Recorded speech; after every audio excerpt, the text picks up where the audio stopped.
Hi, welcome. Hi. Thank I you. am so excited. So I'm just going to introduce you quickly. This is Shannon Wells.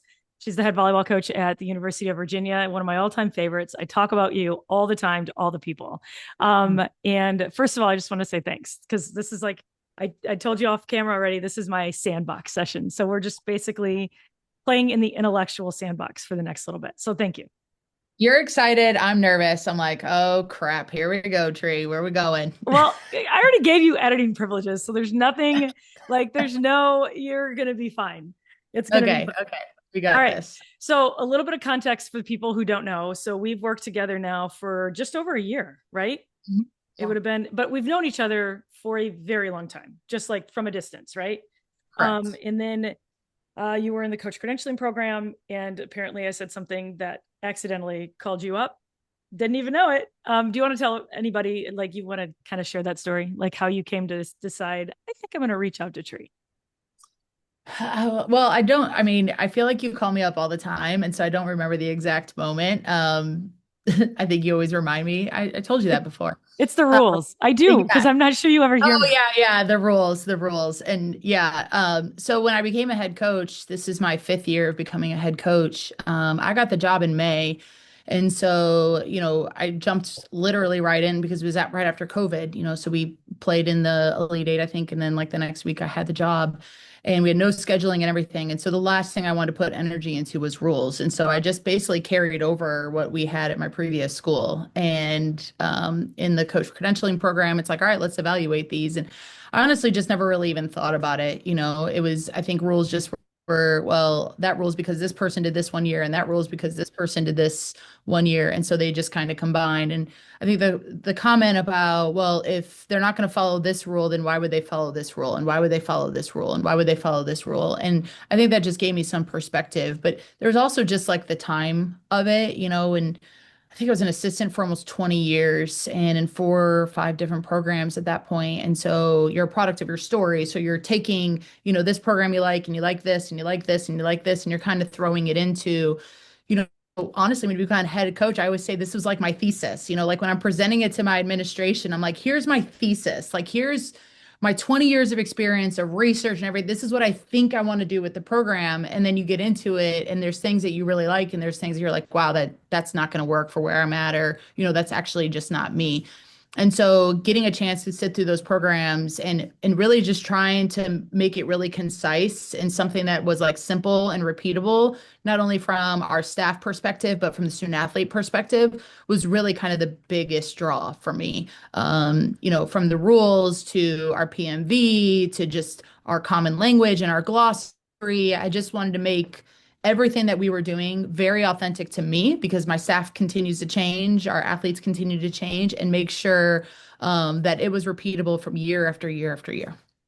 I love that. So, okay, talk about this because I think that your story and how you coach, like the culture that you've sort of cultivated and sort of how you show up with your teams and what you're kind of always driving standard wise is so authentically you. So give people just like the Cliff Notes version of like Shannon Wells. Like this is who, like why you are the, I'm gonna leave it I at am that. what I am. Yeah. Like, I kind of like look over to my left because to my left I have a picture, and I've had it since I began coaching, of my brother. And this is like when I went to college, he wrote me a card. So I'm raised by a single mom, 4 kids, and played 3 sports, as did my siblings. And so coaches were a big part of our lives because my mom didn't have the time to take me to AU basketball practice and volleyball practice and club practice and softball practice, along with all my siblings that were all over the place too. And so our coaches were a big piece.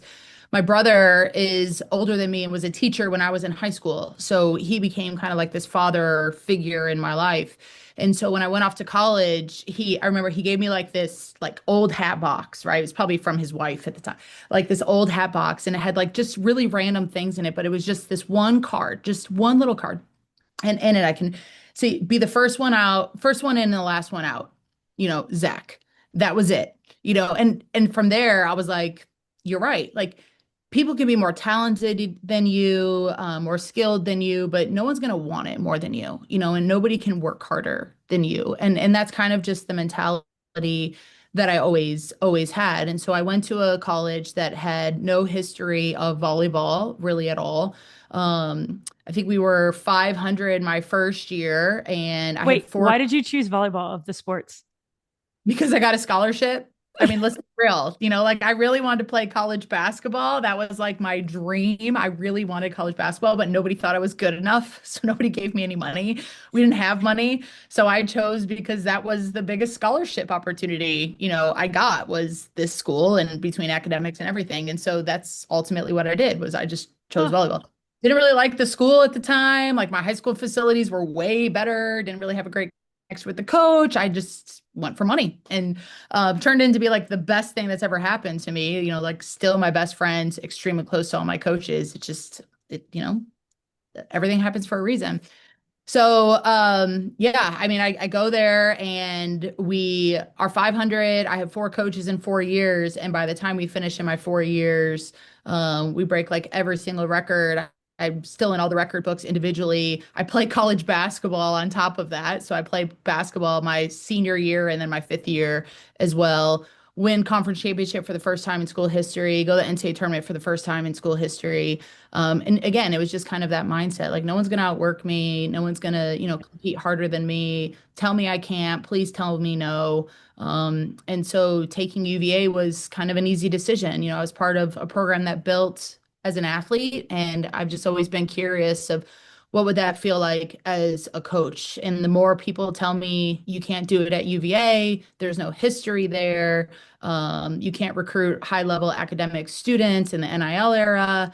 Like honestly, it just makes me more and more motivated because of just how I grew up. And that's, yeah, nope, that's been my experience.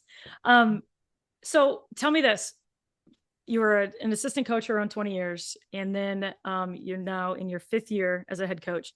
What is if you can think back to your thesis, as you say, what is like, what would you laugh at now? You're like, that's cute. That you've just been like, okay, coming in, I thought this, but now I know this. I think it's just managing the amount of time you spend managing people compared to actually coaching the game. And I think that was like the hardest thing is I think when I took so long to become a head coach because I wanted the right place. Like that was really important to me because I was extremely happy as an assistant coach. But I just wanted the right people to be around. And so I was like, okay, I got to know the game at a really high level. And okay, I feel good. So now I'm ready. And then I get into it, and you really never manage people as an assistant. You manage your head coach to the amount that you can. I mean, Right. work with Mary Wise, like who's managing Mary Wise? Like, come on, let's be real there. And so I think the managing of the student athletes was extremely difficult. I'm very lucky to have someone all these head coaches that I had worked under that did an extremely great job with just building relationships, and that's who I am. But I think managing your staff, like that's been really difficult of just understanding the needs of them. Like you think you're like, we got it all together. The team is going in a great spot. And then you're like, crap, I got to manage the team. I got to manage my staff. Right. And then you're like, oh, yeah, I also have a strength conditioning coach and an academic advisor and a dietitian and an athletic trainer. And oh, yeah, now I have this next level, which is by far the hardest, which is managing your administration, especially in an era that can feel very much like a CYA, and Yes. who at the end of the day has your back. And that's the bias you go into it with, of like they don't have my back, but at the end of the day, you got to figure out a way to work with them, whether they have your back or not. And I've been very lucky here to have some really great ones that have my back. And ones that have been a little bit more difficult, like let's just be real. And so just managing that, it's not a skill you learn as an assistant. I can tell you that much. Yeah. Yeah. And it's kind of like, we're talking just off camera about players. Like, it's one thing to watch your position on film when it's not you. It's a whole different thing to watch it when it is you, because you're like, yeah, I think I have the grasp of it. And then you're in it and you're like, what the hell? Yeah, Yeah. no, I get it. Okay. So let's talk about, I want to be sensitive to the fact that you're in the middle of your season, at the beginning of a season. So Yeah. Game day. Yeah. Happy match day. I'm sorry, I haven't said that yet. Yeah. You haven't gotten the text because I mean it's not till 6 and I I know we're know. already. Get it together. Come Yeah. on. God, I know it. Jeez. Um, let's think back to last season for a second. So most successful season in 20 plus years, probably at Virginia. It was your fourth year. It was sort of a breakout year, culture wise. What was, let's talk, I want to hear both sides of it. What was the most joy as you look back on it? What was most joyful? And what was the hidden difficulty, the hidden challenge, the hidden hard times that you want to share? You don't have to share anything you don't want to. Well, I think, I mean, I look back and there's so many joys. So I came in May. I had zero scholarships for 2 years. And so you're bringing in this first year class who I haven't, I mean, I remember going to games, Tree, and being like, you guys need to introduce me to your parents. I have no idea who's connected to who. It's May, and we go into summer and then we're at practice.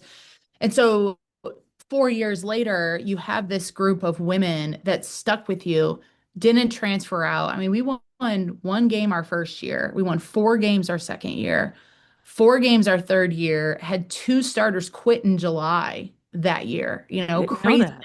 Yeah, our setter and an outside, which are two pretty pivotal positions. And then you go into this senior year, right? Where you're just like, man. And so I think the joy comes from watching those women. And we had some transfers in there as well. So we had 4 kids that came to UVA with me, like literally at the same time. They're my day oneers. Like we literally got here at the same time. And then we had a couple transfers. And, they watching those, it's kind of validation and like we can train and we can evolve players and getting them to reach their potential. We definitely weren't talent wise better than a lot of the teams that we beat, but I think our culture and our system. So that was like just really validating and to give them that opportunity to go out on top, after really kind of 3 really, really hard years. I mean, big moments, like sweeping Florida State and Miami, getting votes in the top 25 for the first time. Like those were just unbelievable moments. When we played Pitt, we play in a smaller arena. Like our record is like 1,100 people, and we knew that we were going to break it. And we had to bring the fire marshal out and ask if we could put people up on the track, which has never happened. And just like where can we squeeze these people in? And I think we turned away like 300 people. And I Wow. remember at 60 minutes, I was standing up on the track that oversees the court, and the doors open, and you literally see people running into the gym to try to find their seats. Like that's never happened since I've been here. And so little tiny rewarding moments like that you would just never even think about. Like those are pretty amazing. I think the hardest part was after that Miami Florida State weekend. We had really been able to embrace like this underdog mentality for almost 3.5 years, of just like, hey, let's get to 2020 with people and let's see how they respond. They have all the pressure. We don't have any pressure. They're supposed to win. We're not supposed to win. And then after that weekend, there was just a reality of like, yeah, we're good. We're good. And flipping that and going into we played at Clemson and NC State, or I'm sorry, Clemson, and Georgia Tech and Syracuse and Boston College. And so, three of those teams that we were definitely more talented with. And, you and I talked about it a lot after season was like we kept trying to be like, we could still be the underdogs. We could still be the underdogs. And, we weren't. We weren't. And just trying to embrace the team with where they were at, that was really difficult because in the midst of a season, you went from being able to be the underdog to the team that's supposed to win and having to change everything you've talked about for 3.5 years in the middle of season without a lot of planning. That was really hard, really different than, now we're sitting in January and we're like, okay, we know we're going to be good. We know we're super talented. We know we're super physical. We can't talk about being the underdog anymore. Like teams are going to come after us, but now we have 8 months to prepare for that mentality. In that moment, we had a week. A week. You Yeah. called me. I remember you reached out the day that you knew before the poll came out when you knew that you were getting votes. And I don't know that yeah, I feel like we just didn't get it right the whole time. We just never Hmm. did. Because Hmm. the instinct was, yeah, how do you, we don't want to like it. I will say this in watching the opening weekend of the season this year, one of the broadcasters was talking about, Pitt, I think, and they were saying, you know, until we win it all, we're still underdogs. I don't care. Like that's still like kind of their message. And I was like, that's an interesting way to go about it. But I think, yeah, I all I know is we didn't get it right.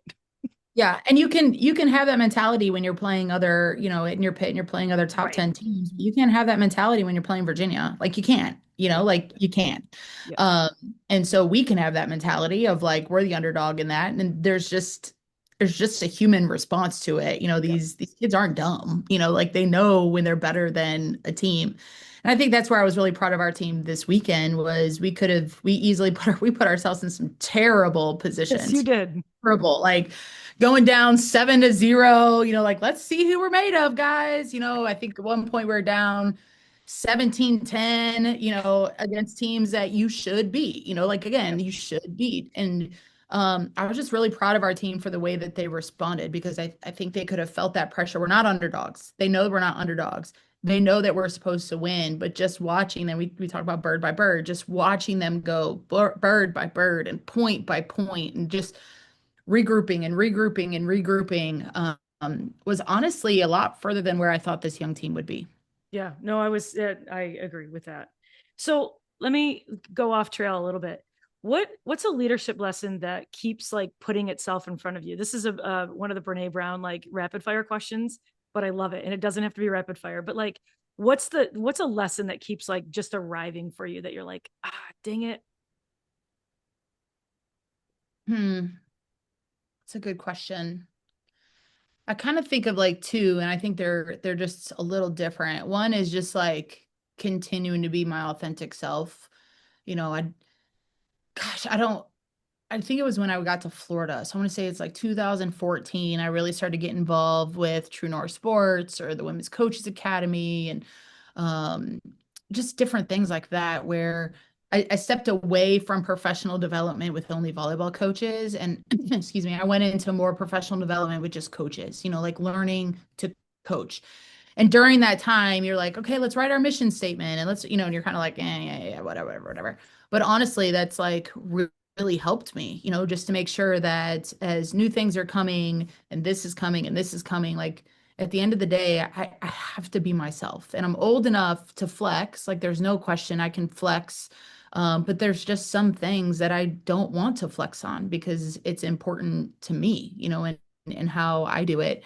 And I think the next one, and I don't know if it's really where you're going, but comparison is a thief of all joy. Hmm. And in a place with college athletics the way that it is right now, and depending on where you're at, and you see footballs and basketballs getting everything, or you see other volleyball programs getting a lot more than you're getting, I think it just steals the joy out of what you're doing, and the strides that you're making in a program. And so I catch myself doing the same thing. I know our athletes are doing the same thing. And so just trying to really make sure I'm aware of like what I put into myself, like what am I listening to music wise? What am I watching on social media or the news or whatever? And just making sure that I take the time to sit down and appreciate where we are and what we've done for this program or, for volleyball or for women in general, and stop worrying about the comparison stuff. Or are you going to lose a player, if you're not paying them? And like it just there's so much stress around that, and there's so many what ifs that I just am really, really trying to embrace just being where we're at. I'm not great at it, but embracing where I'm at. What are some of the warning signs when it's not like when maybe you're not in a good place, like when that's getting out of hands? Do you have like things that like alert signals that come up for you that you're like, ooh, I need to do a self check here? Complaining, like we have a rule. It came from my assistant coach. No BCD, no blaming, Can complaining, I tell defend. you? Hold on, I was just about to ask you about. No, it's on there. I'm not kidding. Yeah, no Please. BCD. Yeah. Yes.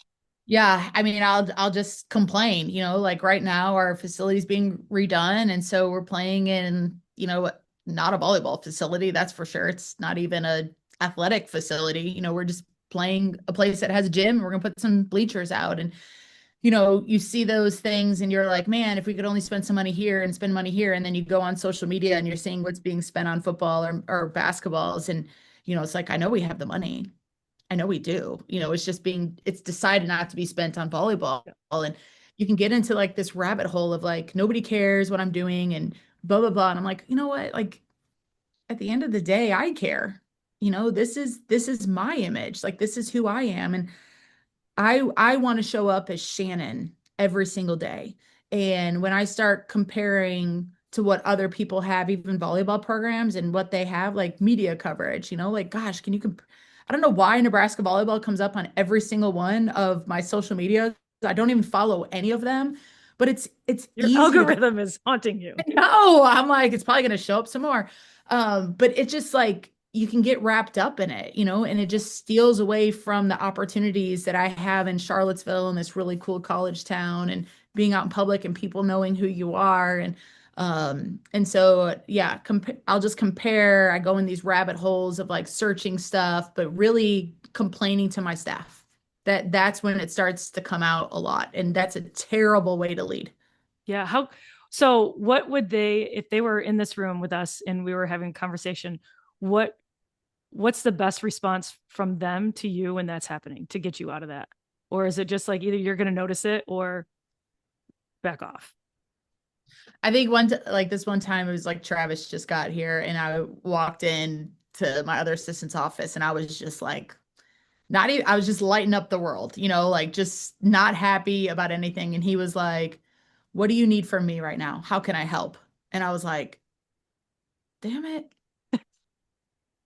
you can't, like you can't." And I'm so in a bad space to be even talking to you about that. It was just something like, I hear you. How can I help? Yep. And it was like, you can't. And there's nothing I can do. There's nothing you can do. It is what it is. Let's move forward. But that check alone was kind of like grounding for you. Yeah. Yeah. Not once has one of my assistants been like, Shannon, OBCD, like, no, like, I don't, I'm too scary for that. But they just say it like, how can I help? How can I be better for you in this I love it. moment? Ugh, That damn it. that's so great. And I can hear Travis saying it too. It's the best. So here's a question. You said that there's some things that you won't flex on, right? What are those things? Hmm. I just think there's a standard of the way of like work, and expectations of, I think you should be an expert in your position. And so if you're my strength coach, you should be an expert in that world, And so whether you're in your first year here, your 10th year here, there's just standards in the way it's just quality of work, I guess is the best way to put. It's a quality of work, and have a backbone around it. And so if you have an opinion, I'm great with opinions, but you better have a backbone. You better have some evidence around it. Like I'm not someone that's like, well, I feel like, this is happening. And I'm like, well, what do you tell me more? What behaviors are you seeing? Where are the numbers? Show me video. And I don't think that that'll ever change. I'm definitely a why person Yeah, in that.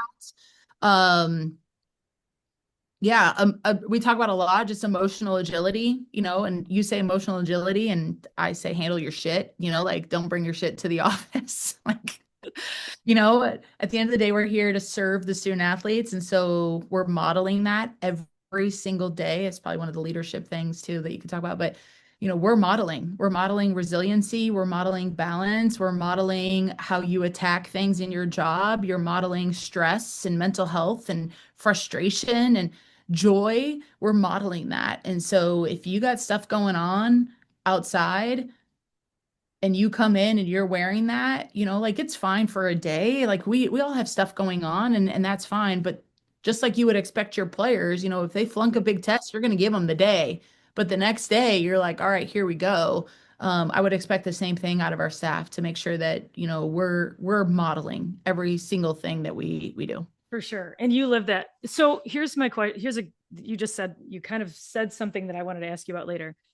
This is one of my observations of you. You're really good at driving standards very, very high and doing it in a way that makes people want to raise their game for you.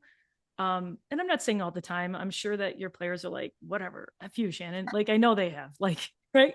But like for the most part, when I'm talking in your staff, they have reached out to me. Like I talk with them here and there when they're having issues or whatever, or they need to talk through something or, but to a person, I feel like, and this includes myself, I want to do well for you.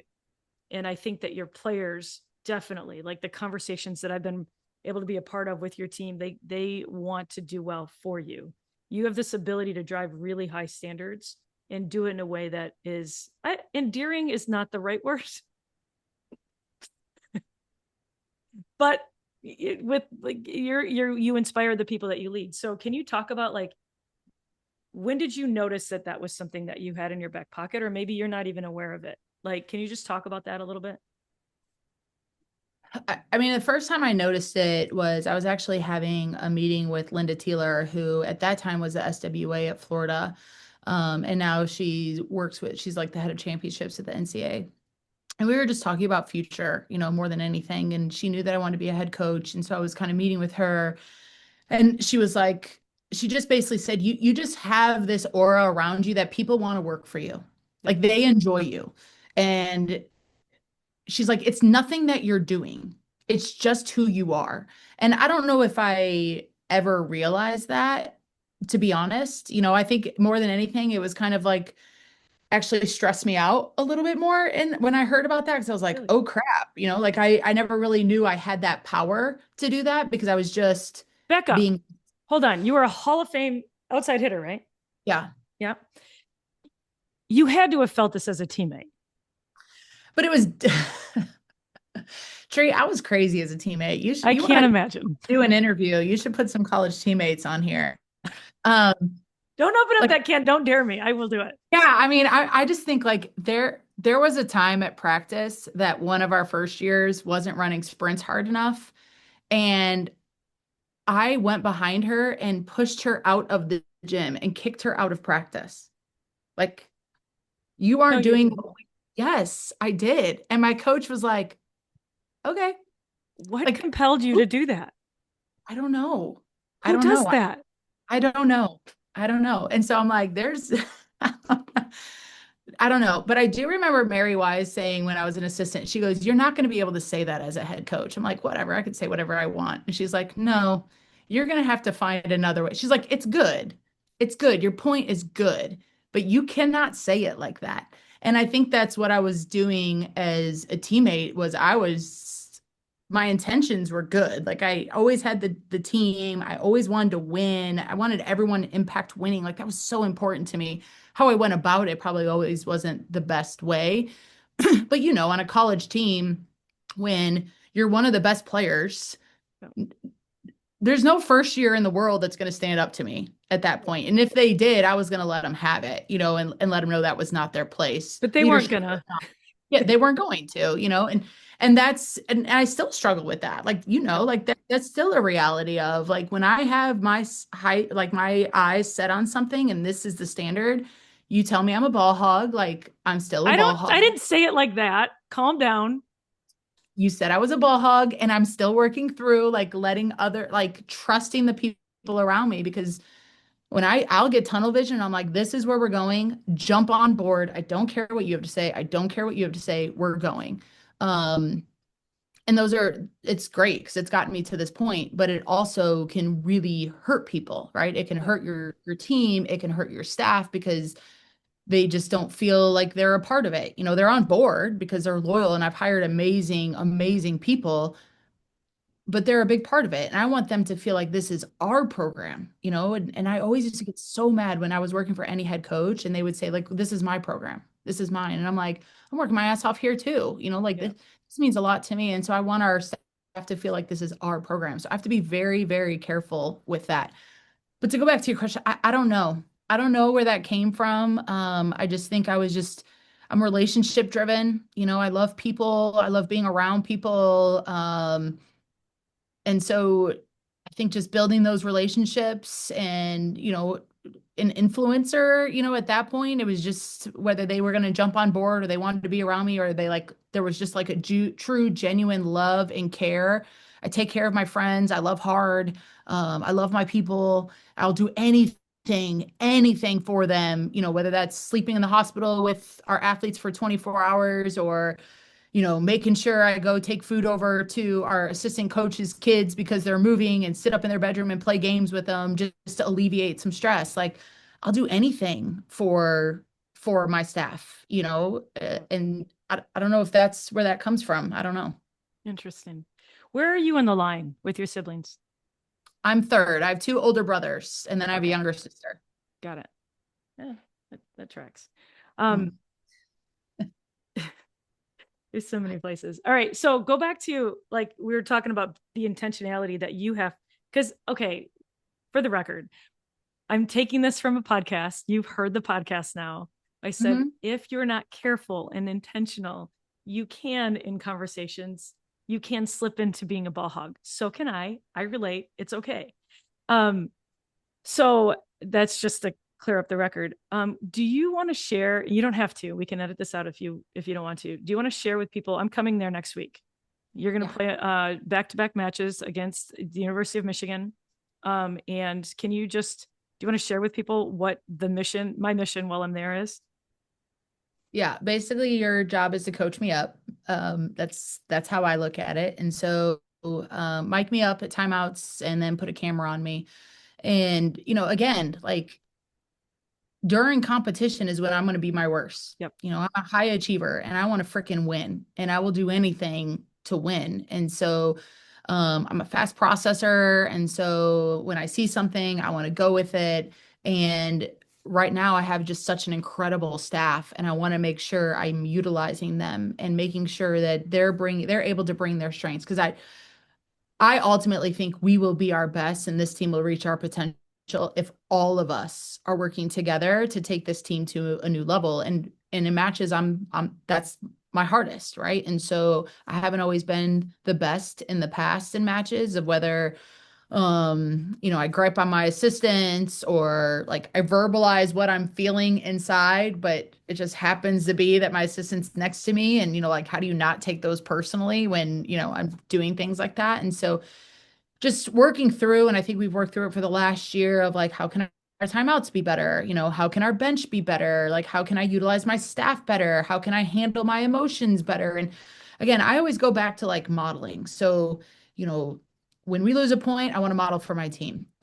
When we're in long runs, I want to model bird by bird, like next point, next point, next point. Like I'm just always trying to model the emotions, and I'm asking you to come in to help me be my mirror to make sure that I'm modeling in the right direction, but also giving my staff space that they can utilize their strengths and then I can be my best. Ultimately, it's up to me to make those decisions, but how do we create space in 90 seconds to make sure they're getting what they need to get in? And if they have great information and they do, how do they verbalize it the right way so that Shannon takes it, right? So that we're Yep. just being really, really efficient in those, really it's like 40 seconds before we meet with the team. Right, exactly. And so it's so interesting because one of the things that when I do when I think about the time that we've spent kind of working through things, and we've had some things. I mean, we've had to work through some pretty hard things. I've had some conversations that were awful to have with you. And I think the thing that I observe as much as your people really want to play and work for you is that you are there you don't bring a lot of ego to our work at all. Like I don't know. So I wanted to bring up no BCD, but you already did that. No blaming, complaining, defending. It's interesting that that was the thing that you said was one of the warning signals, but you are, I just said this to you yesterday, actually. I don't know that you've ever brought a frustration to me where you're not like, I know that I could have done this better. Right. And so, and when I've told like the couple of people like that I work with closely, Celia and Lauren and whatever, what I'm going to do next weekend, literally lock a camera on you, mic you up and like look at it like game film. They're like, oh my God, like that is insane. That's a really brave thing to do. Right. And I'm like, that's Shannon. Can you, first of all, have you always been so non-defensive, or is that just showing up in our work together? Or and how did you how talk me through that? How is that? Because that's not the case with a lot of coaches. Yeah.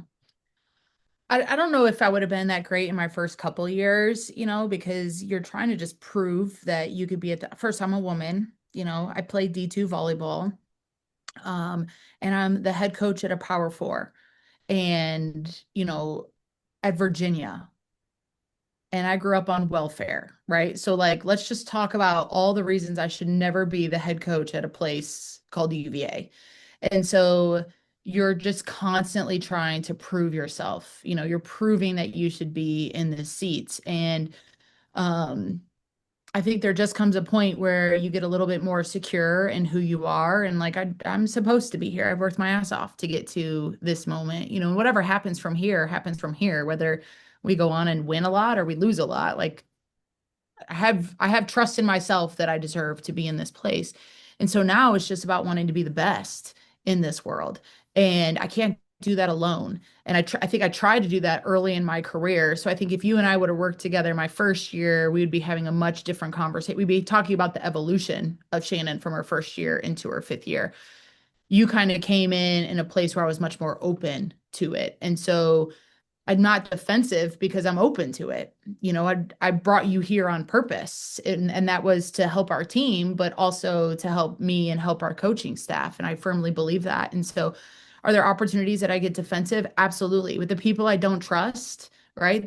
And you and I have talked about this. Like, there's people I don't trust that try to give me feedback, and I'm super defensive. I don't even want to listen to what they have to say, and it might be good or it might be bad, but I don't trust you. I'm going to put my armor up right away. But with the people that I trust and people that I'm inviting into our program, and saying, "Hey, help me," why utilize it if you're not going to be open to it? And that's the biggest thing that I look at is like I've always been a really great learner, always. Even from an act, like I can pick up a golf club and play it. Like I've never played squash, but I'm pretty sure that if I picked it up, I'd learn it pretty fast. Like I'm a good, really, really good learner. I have good body awareness. I have good self-evaluation. I have good self-talk. Um, a growth mindset. Like I've just always, I don't know if that was playing three sports, being raised by a single mom who just like, we just explored the neighborhood on our own all the time. Like, I don't know, like there's probably so many studies that could be done on why I am the way I am. But I look at this the same way. And if I'm going to ask my student athletes to be at a place like UVA, where you are constantly being stressed academically, constantly being stressed athletically, because we're trying to do something that no one has ever done here at UVA. And then from a social perspective, I mean, the reality is we're in a college town, and if you're tall and beautiful and, people, they know our kids are athletes. Like they know it, and out in the community, they know I'm a coach. And so you're just constantly stressed. You are. And so if I'm going to ask my athletes to do that and rise to the occasion, then I need to be open to that as well. And so I go back to modeling. I'm modeling how to grow and how to learn. And you coming in next weekend is basically you're doing what I do to my athletes every day, right? Yep. I'm evaluating their film, I'm evaluating their self-talk, I'm evaluating their goals. And so I think it's fair that our staff get put in that situation too. I love that. It's so fun. What else about, and this doesn't, I don't mean to, I'm not going to ask this. I don't want it to be a commercial, but I just want to know, like, can you explain for people what's helpful, like just in our process for you? Like what's been the most helpful thing just as we've kind of gone through this last year? Obviously I'm working with your team and your staff and stuff, but I think what we do, there's so much behind the scenes that people don't realize. Can you tell people what's been most beneficial about that? Yeah, I think for me it's like it's us, like you coaching me. And so, a lot of times you go and you work with lots of organizations or you work with teams. But the reality is, like, the most important work is with the head of that organization or Agreed. the administrator or, the head coach or whatever that is, because you're there for a day. We get you once a month. And that's great. But like, I need to make sure that I'm upholding that, day to day to day. Our staff is upholding that day to day to day. And so I love the work that we're doing with the team. And I think that, you have this way of coming in with the athletes and they're open with you. They're not afraid to speak. You can also call them up on their BS, like when they're, not saying something. You just have like this really innate way of being like, nope, something's going on there. Like, I don't know what it is, Shannon, but something's going on there, and digging deep, and it's just non-threatening. And you and I are very similar in the way that we deal with people. So it's not like when you're speaking, it's like this totally different thing. Like our athletes will say, you remind me of Tree and Tree reminds me of you. So that's very easy. That's organic in that way. But honestly, I think like this job is hard. Being a head coach or being the head of any organization or a CEO or administrator, like it's hard and it's ever changing. And I think once COVID ended, we're all like, oh, finally we can relax. And we can't. It's just like, gosh, the world just keeps changing. It's just nothing is comfortable right now. So to have a sounding board, to have somebody that's not afraid to, be devil's advocate with you or see it a different direction, I think is really good. I don't always like it, and like I just won't talk to you for a few days, but I'm processing it. I just won't respond to any of your texts or Marcos. But it's really valuable for me, and I'm lucky to have a lot of people in my life that I can call and talk to. But your investment in our program, watching matches or just checking in, like you do a phenomenal job of that as well. So it just makes it easier because I just feel like you know what's going on. Yeah. No, my investment is a little bit just part of we have a contractual thing that we have, but it's more like you all have lifted me up. Um, Well, we have great kids, you and do. that's Well, and I our think, but athletes appreciate you. they so mirror you. Like it's oozing what you have absolutely built this in an authentic way. So it oozes who you are. And I think that is what's been fun, because I do think that organically we connect well. We have a good banter. And I think that, we've kind of recently identified like that's something that you really thrive. And so do I, by the way. I call this my sandbox because this is really fun for me. It's like that intellectual stimulation where you have somebody like we see the world through very similar lens, but we also like we've had all of these experiences and we're not afraid to share them and bounce them back, and whatever, if it fails, it fails. Yeah. Okay, can we tell the story? You don't have to, but we got to end on a fun story. Can we talk about the day that I was there with the team? Yeah. You know what I'm talking about, right? Yeah. I Yeah. want to I want you to model for the world how vulnerable you can be when you're not like When I was mad at him, when I I was mad. mean unfairly mad at them. Can we say Yes. that? Yeah.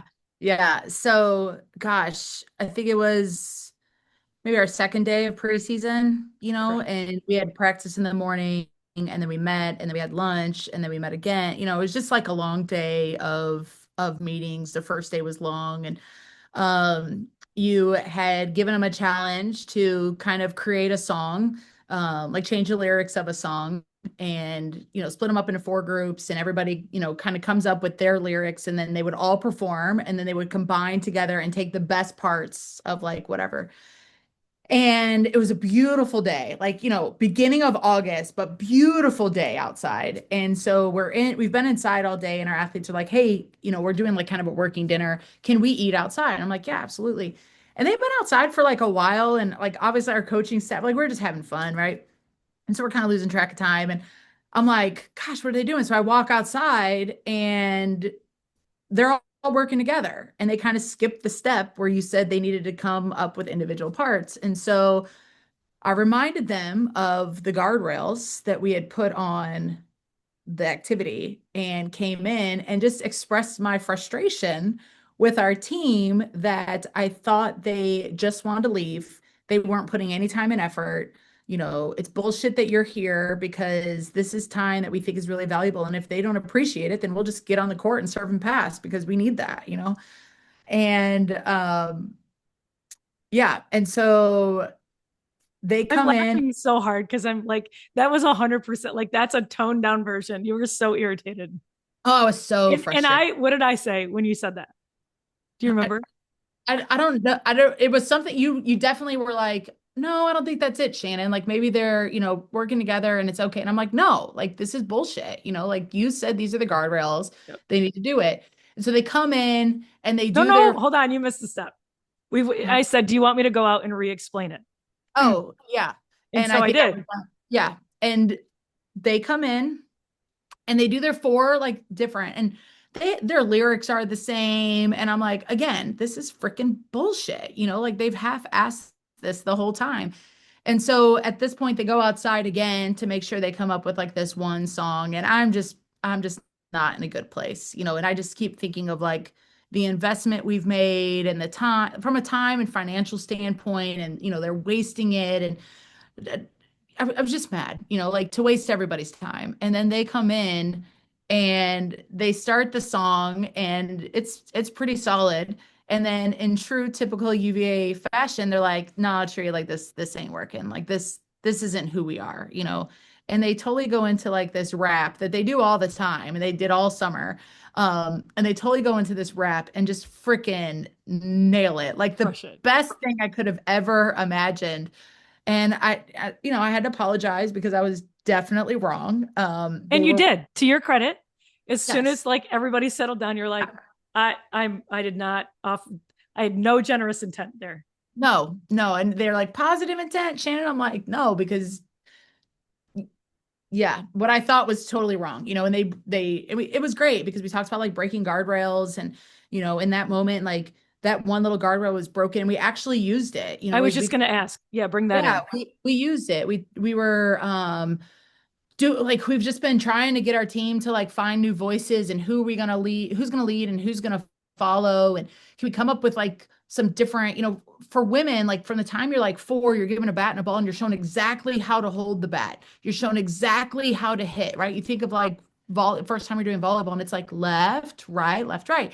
And then this is my soapbox where guys are just like running and jumping up and hitting the ball, and so they just have like this way of thinking outside the box, but we really struggle with that at a place. I've always struggled with that, like in all my programs, but especially a place like UVA, Yep. where it's like we have these really smart kids and they want certainty. And like, if I study, I'm going to get an A, and this is how this happens. And so we started talking about what would happen in some of these drills that we were creating if we broke a guardrail, like if we stretched that guardrail a little bit, and like what are some other things that could happen. And we created this beautiful song, like this unbelievable moment for our program when we broke a guardrail. So can we maybe think about some of those things? It was actually like defense. We were going to the same spot in the same spot. Nobody was making adjustments. They were waiting for the coaches to make adjustments. And I'm like, why do you wait for us? You didn't wait for us from the song. Like you just did your own thing. You trusted yourself. And we're like, was it scary? Oh my gosh, it was so scary, Shannon. I'm like, okay, it's going to be scary. Yep. But if you believe it and at the end, like this is the right thing and this is going to help us win, we got your back. Like this isn't coaches here and players here. Like we all want to freaking win. And so I've never played Power Four volleyball, and I've definitely never played Power Four volleyball in 2020s. Like let's be real, I'm too old. My game was still like rally scoring or still serving. And the ball couldn't hit the net on the serve. Like that's how old I am. We were wearing buns. Come on, guys. Like the game is changing. I've never played in this era. So anyways, this really cool activity where I lost my shit a little bit, had to apologize to the team, but to watch it come Yep. um kind of full circle on the court was just a really good moment for our It was program. such a good day because you called after that, and I just made my whole day. And it takes me back to so often I've done that feedback loop, session for coaches in different, various coaching clinics. And I say, after I show the other Greatest Showman video, like sometimes the most magical moments happen because of a broken rule. And if you Mhm. don't feel like you have the creative freedom to go and break that rule or bend that guardrail, then you're really limiting your potential. And you said it earlier, I think culture is about bringing the collective intelligence, experience, and talent of a group together in a way that elevates everybody. And I think that's what we're in the pursuit of all the time. We want you to win in a way that feels really fulfilling and uplifting. And it's just so fun to keep exploring and pushing the envelopes. And that was fun. It was more fun when you told me about how it got brought back in to the court, because that's, I think, the goal, because they're phenomenal women and they're really, really smart and they're really talented. How can we get them the freedom to be exactly who they are? All right, one more question. When you think about the program that you're leading and you think about when your players pull on their jerseys, what do you want them to feel when they're representing the UVA volleyball program? So somebody asked me this one time. It was like, what do you want your athletes to feel when they're on the court? And I'm like, I just want them to feel like I have their back. Hmm. And so you think of not only from a coaching staff, right, but we have unbelievable alumni base, like these women that have invested in UVA, and spent time here. Like no matter if they won and went to the NCAA tournament or they didn't win very many games, they love UVA. Like they love it. And they want our team to have a great experience and they want them to win and they want this program to go back up, to where it deserves to be, which is at the top of the ACC. And then you look at this community who just like loves. I remember like our first year, again, we won one game.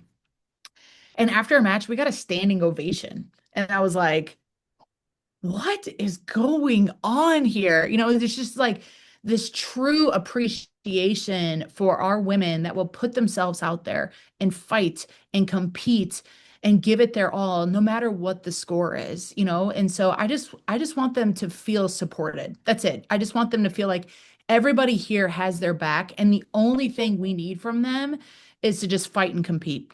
The wins will take care of themselves. That doesn't give us any value, but who we are and the way that we represent ourselves and this family and their family and this university and this community, that is everything. And their network is far beyond anything they could ever imagine.